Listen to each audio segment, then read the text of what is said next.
hero, by definition, is a brave person or a person of great admiration. The truer definition of a hero is a person who takes a stand for what is right and makes a difference even when no one is watching. It is the person who will move mountains with determination and faith for another. It is the everyday person who does the extraordinary. An author once wrote, "There are heroic possibilities waiting to be discovered in every person." It is the belief of the Naples Children and Education Foundation that there is a hero waiting to be inspired in every child. NCEF, inspiring tomorrow's heroes.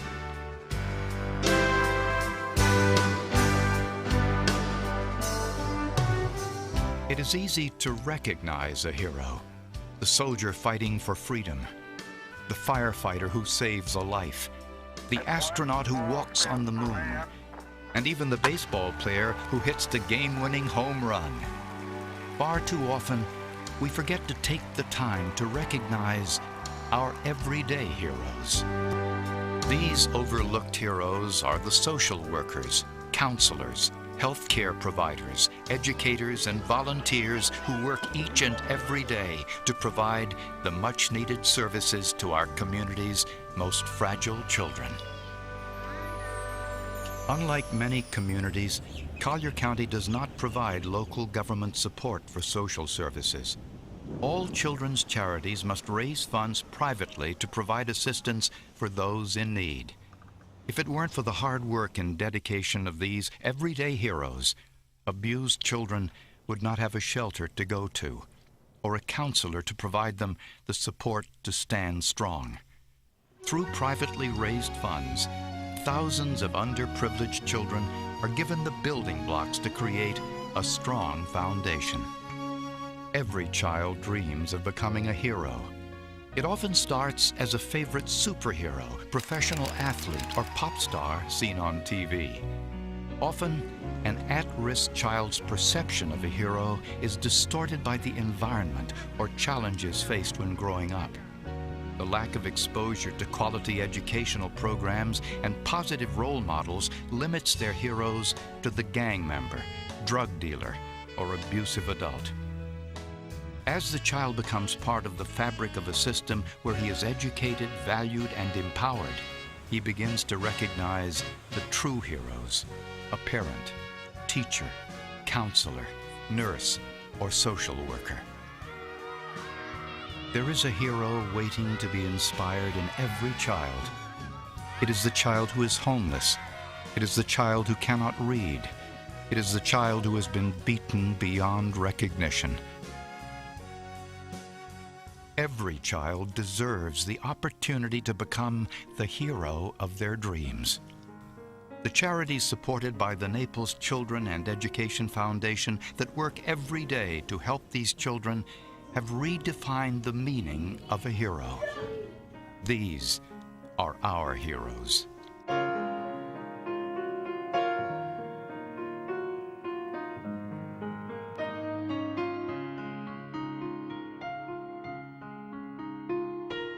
It all started at the age of 9.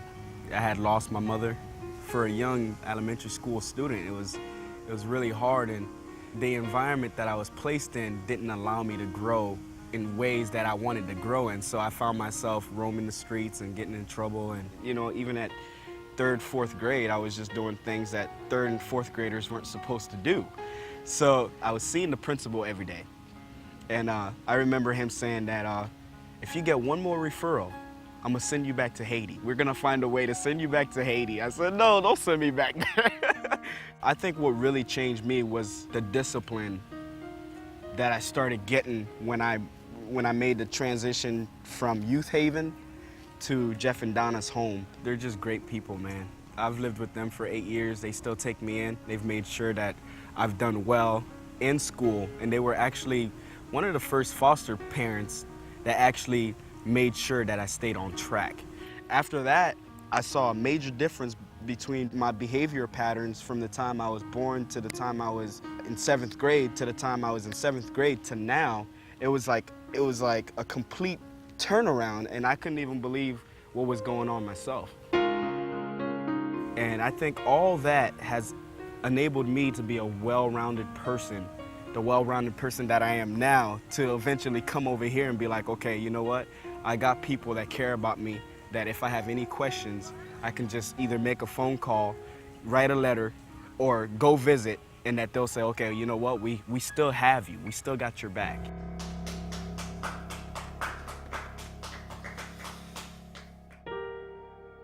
What has helped me so much about the Foster Care Council is that the position and the situation that I'm at now, they've also had a hand in it, in a way. They have provided some tutoring for me. Taking the SAT, that's not an easy test at all. So when I took the SAT, because of the tutors, I was able to get the score that I needed to come here. Also, they've enriched my academic career by also providing extra funds for me to go out there and experience music.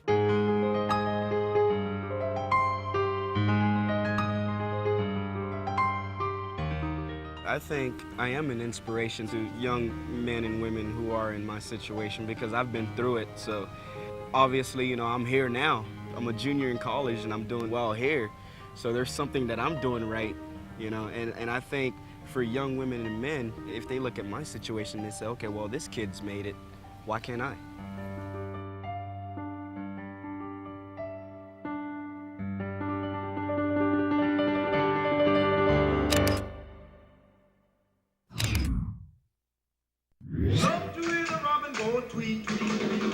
We're doing some amazing things with our boys and girls, from providing them with opportunities in fine arts that they would not otherwise have had at another school in Immokalee. Part of the initial plan of the charter school was to provide our boys and girls with out-of-the-box experiences, non-traditional education, and that's when the idea of providing dance to all of our boys came about, and when we were lucky enough to attract Miss Patty. I was raised here since I was probably 1.5, 2 years old. I took one dance class and that was it. My heart was there. I was nowhere else, really. RCMA is different, especially with the younger boys dancing, because they start at such a young age. They start from kindergarten all the way through 6th grade, so it's almost second nature for them to come here, and all their friends do it, from when they were little kids until now, and it's more or less our environment that we have here for the kids. Whereas if you were to go to another school, they don't have the dance environment where every student dances. My mother always tried to expose me to different things, so my mother would drive to Fort Myers, would drive to Naples, 45 minutes to an hour away, and actually expose me to a whole dance world. And I'm really glad she did it, and that's why I'm here to, you know, pay it back.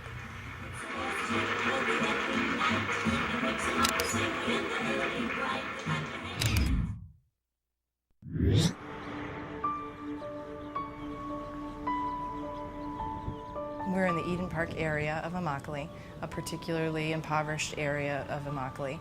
Before we had programming here, children would come home after school and they would be unsupervised. Many of the kids would be wandering around the neighborhood. There's gangs in the neighborhood here, and many of the kids are attracted to that because there is nothing else for them to do, and they don't have the supervision to prevent them from getting involved in gang activity. Jesus is a kid that lives in our neighborhood. He lives here in Timber Ridge. He's one of our residents. And I first got to know Jesus because he started coming around when we started our teen council program in August of 2006. When he came, he would kind of cut things up and, you know, cause a little bit of mischief, but we were glad that he was coming. We wanted him to be involved in positive activities. About a month or two after Jesus got involved with the Teen Council, we had an incident where our community center building was decorated with all kinds of gang graffiti across the back side of it. Collier County Sheriff's Office came and investigated, and they interviewed people in the neighborhood and collected evidence, and they found that Jesus and two of his buddies were the culprits. The Sheriff's Office felt very convinced that they had enough evidence to prosecute the kids. What we decided to do was to offer the children the opportunity to do community service and work off the damages that they caused. She had to decide what to give us. she gave us a chance, so she didn't press charges or anything. Yeah, so I just got community hours. I had to clean up and help them out. Over the course of the next few months, they came on a regular basis and worked hard and did their volunteer hours. Jesus did a fantastic job. He really got into helping out with the kids and helping out with maintaining the building, and we got to know him better. All the adults in the program got to know him better. The other teens look up to him. The younger kids look up to him. We wanted them to see him turn from the criminal activities that he was involved in to doing activities that were responsible. It's hard because he still has the kids coming around, you know, to say, no, I gotta go over here. And they call it work, you know, they're here volunteering, but they call it work. They take it very seriously. Because I liked it here, like, they didn't, like, treat me like if I was a bad kid or anything like that. I'm able to concentrate on my schoolwork now. Now I've been getting better grades, you know. Honestly, I hate to say this about him because he's going to see this, so it's hard for me to say these things, but you know, I'm afraid that if he was not in this program, he would be doing drugs and he would be in a gang. That's what I believe. We were like on the street, and then we realized that there was a baby blue car keep on passing by, but we didn't know that there was going to be a drive-by, so we just left to my friend's house, which is like just across the street from there. And when we came out, I seen I heard like pops, but I thought they were fireworks. I didn't know they were gunshots. And then when I was going home, I seen like a whole crowd of people and the cops and all that there.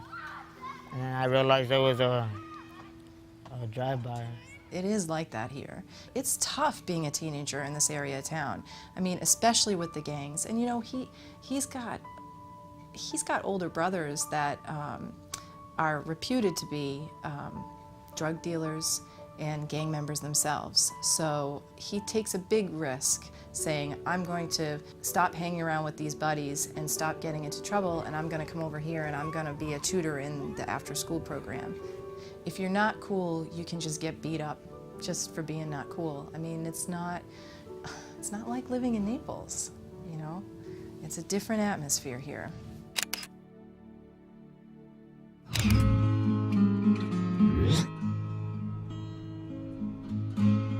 Samantha came to Pace when we opened in 1998. I was 11 years old.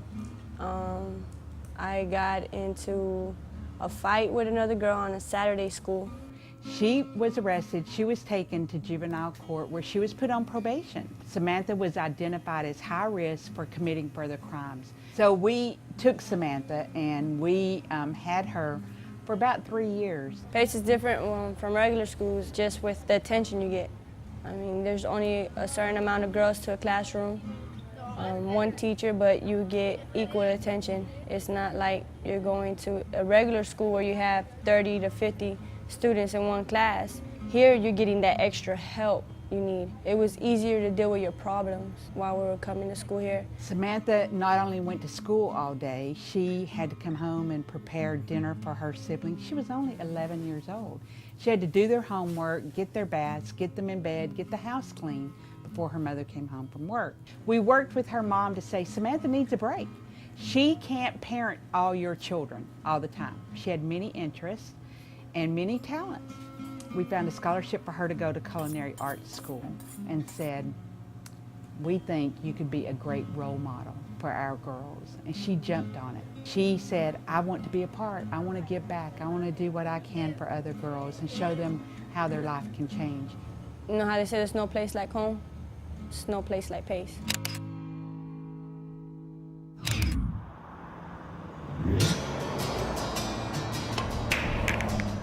Boys and Girls Club has helped me in many ways become a hero. Watkins is exceptional because he demonstrates all of those traits that we try and inspire and enable all of our youth here at the club. I've been coming to this club since I was in 5th grade. Back then I was an Eagle, now I'm the high school boy. Before the club, I was the kind of kid that always got in trouble. I come in, I wouldn't say anything. If you came up to me and wanted to speak to me, I'd just probably look at you and say hi, and then walk away. It was always just to myself. And now at the club, I'm around 650 kids a day, and it's great. I mean, I come in, whether I'm sleepy, tired or not, they'll just run up and kind of knock me down with a hug. Watkins inspires not only his brother and sister, but members of the club through his daily walk in the club itself. The people in my class just love him, and when he comes in, they say, Watkins! They kind of love Watkins because he helps people when they're in trouble or not feeling good or sad. Or are they sad? That's when he comes to rescue somebody. So let's start over. To me, many things are important. I mean, the golden rule itself: do as unto others as you would have them do unto you, and also being respectful and kind and stuff like that. And my mom always said that you don't have to like somebody, but you have to be respectful. So I had to live by that too. 1, 2, 3.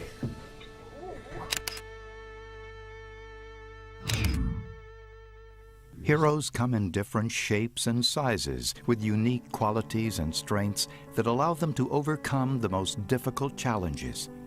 It is the premature baby who fights all odds. It is the physically challenged child who learns to walk and teaches others the value of giving. It is a network of agencies that create a health safety net which will provide services to thousands of needy children. These are our heroes. Here at this facility, we take care of all the neonatal intensive care infants in Southwest Florida. What I'm standing before is our neonatal intensive care ambulance, but it serves for us as an emergency room on wheels. We're able to pick up children in Collier County, anywhere in Immokalee, anywhere in the region, and bring them to the Children's Hospital where the highest level of care in the region is provided. This is Ella. She was a premature baby. She only weighed 3 pounds and she was 30 weeks. In most cases, premature birth comes without warning and with no apparent medical cause. So that was our case. I had her at North Collier. Oh, it was heartbreaking to see her hooked up to all the monitors and machines. And you just want to pick her up and hug her and tell her she's okay. We were informed that she would be transported to Lee Memorial. We were called to go pick up their baby on transport down in Naples, and I happened to be the transport nurse on that day. It was very important for the Sterling family to have their baby in a location where the best of care could be offered as far as the latest in technology. Being residents of Collier County, our options were limited. North Collier has a level 2 unit and she needed a level 3 unit, which only Lee Memorial could provide. If an ambulance isn't available to transport a baby from, say, North Collier to come up here, the baby would have to go to either Miami or to Tampa or to St. Pete, which then you're separating the mom from the baby. We try on the transport team to make it as comfortable a transition for them by explaining everything that we're doing and keeping them up on everything. You know, when I was pregnant, we had envisioned the moments after she was born to hold her in our arms and start the bonding process, but the expected newborn routine is much more challenging. Ella survived. She has survived also because of her parents, the love and support and dedication of her parents coming here and visiting regularly and being involved in her care. We were very fortunate that there was an ambulance to transport her. Otherwise, it might not have been such a happy ending.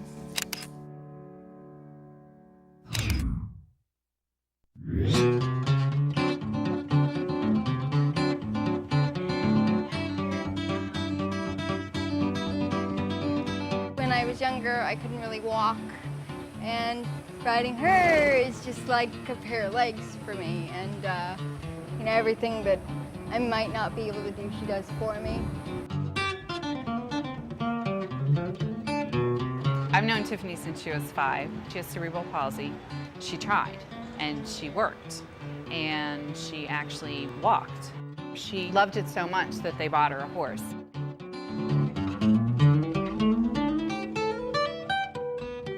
She got to the point where she did not need to have Dottie all to herself. So then she donated Dottie to the program. I just said, oh, I'll donate her. And ever since, everybody's like, I'm gonna ride Dottie, I'm gonna ride Dottie. She sees that what the horses can do and how much she loves them, and she shares that with other people. And that's incredible to be able to do that by the age of 13, is to share your horse.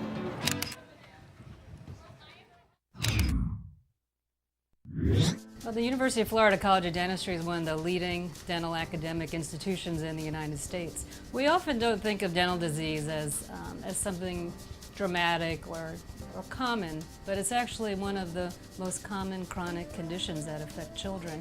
There's just not enough dentists to meet the needs of this large number of children who need routine preventive and restorative dental care. Our partnership with Collier Health Services and the CareMobile will allow us to get the kids off to a great start. Mostly we go to places that we consider very geographically isolated and far from our land-based clinics because we feel strongly that if we don't bring the care to them, they may not receive it.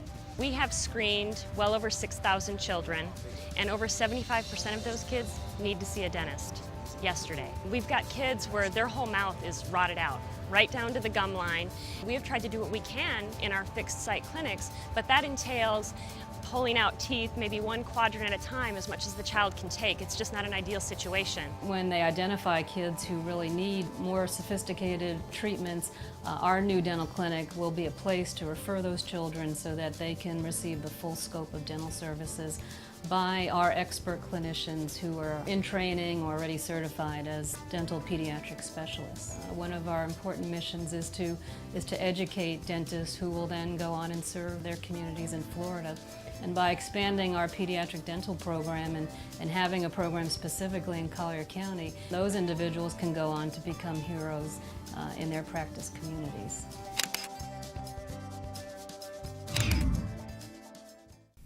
Learning is a treasure that will follow its owner everywhere. Studies from experts confirm that early educational experiences are critical to a child's academic growth. Communities that do not address these issues recognize an increase in dropout rates, teen pregnancy, criminal activity, and unemployment. In several states, third-grade reading scores are used to predict the number of prison cells needed in the future.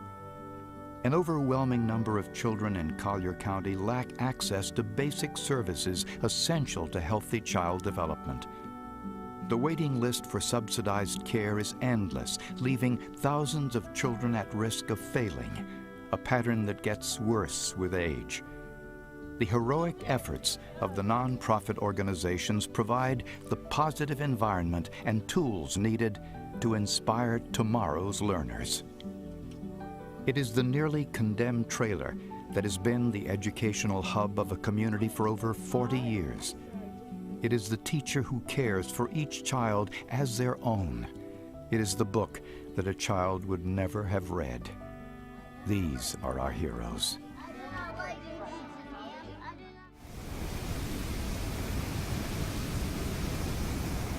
FEMA declared us a total loss. So this facility, we patched it together essentially with duct tape. We've been attempting to provide a new facility for Funtime, and we're well on our way to doing that. Funtime has been around for 45 years, so it's by all measure one of the oldest facilities in the community. I have a purple one. Who else have a purple triangle? I started working here after I graduated in 1969. Like I said, I think it was a gift from God. I just always liked the children. I came from a fairly large family, and my parents had to work, so the older siblings had to be the one to take care of the younger siblings. So by me doing that, and then I just got adapted to kids. Rectangle. Elma Williams has been really the heart of this organization because she has been here for almost its entire existence. Everyone is going to get some red circles. And kids adapt to me. They, even the kids that came here and has graduated from college, and they still acknowledge, Miss Selma, you still at Funtime? Yeah, I'm still there. You'd have to single Elma out as the real hero because she's been here so long, and every day she comes in, she's got a tremendous disposition, and she's just great with the kids, and she's sort of the person that we go to keep that Funtime spirit going.